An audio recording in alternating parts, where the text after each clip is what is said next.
Hello friends, welcome to my YouTube channel. My YouTube channel science study class and lessons name plant cell structure. हम आपको बताएंगे कि plant cell structure कोशिका की संरचना। Figures आप लोग के सामने हैं कि कोशिका की परिभाषा क्या होती है, कोशिका का कार्य क्या होता है, कोशिका के पार्ट्स जैसे कि mitochondria, ribosome, nucleus, Golgi body, cytoplasm किस काम करते हैं, हर पार्ट्स के बारे में हम आपको बताएंगे। जैसे कि कोशिका की परिभाषा क्या होती है, कोशिका की खोज किसने की थी। कोशिका की परिभाषा होती है सजीवों की वह सूक्ष्म इकाई, संरचनात्मक एवं क्रियात्मक मूलभूत इकाई होती है, जिसे कोशिका कहते हैं। कोशिका की खोज रॉबर्ट हुक नामक वैज्ञानिक ने 1665 ईस्वी में किया था। अब हम आपको बताते हैं कि कोशिका के पार्ट्स के बारे में। कोशिका के पार्ट्स किस काम करते हैं, जैसे कि पहले हम आपको बताते हैं कि न्यूक्लियस, ये जो न्यूक्लियस है, न्यूक्लियस किस काम, कोशिका का क्या काम करता है। न्यूक्लियस जो होता है वह कोशिका का क्या काम करता है।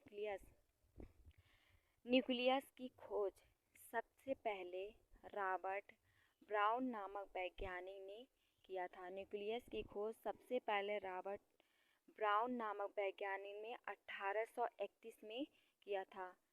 यह कोशिका का ब्रेन कहा जाता है। न्यूक्लियस को कोशिका का ब्रेन कहा जाता है।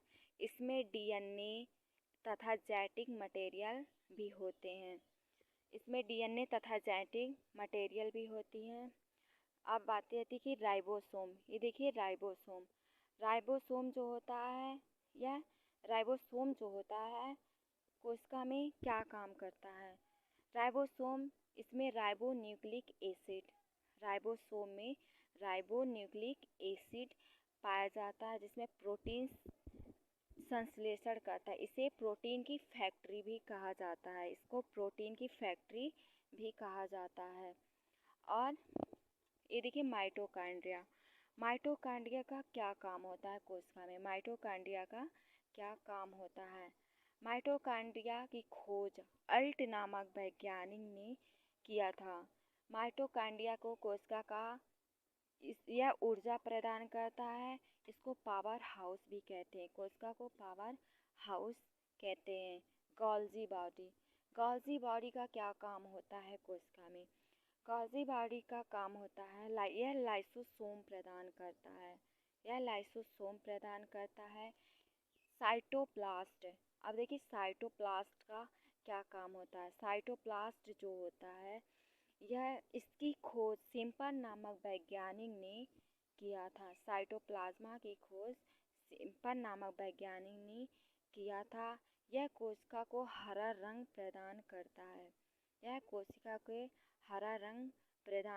है।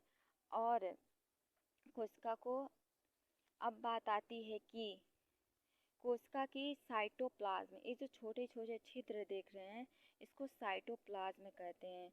इस साइटोप्लाज्म का क्या काम होता है। कोशिका के चारों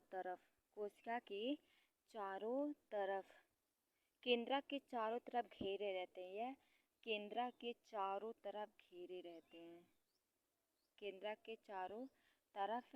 घेरे रहते हैं। अब आती है कि कोशिका के सेल मेम्ब्रेन्स का क्या काम होता है। सेल मेम्ब्रेन्स का कहा तो वह कोशिका के बाहरी आवरण को रोकता है। और cell wall, cell membranes, ribosome, यही तरह कोशिका की सारी पार्ट्स के बारे में, केंद्रक, सेंट्रोमियर, के आप लोग को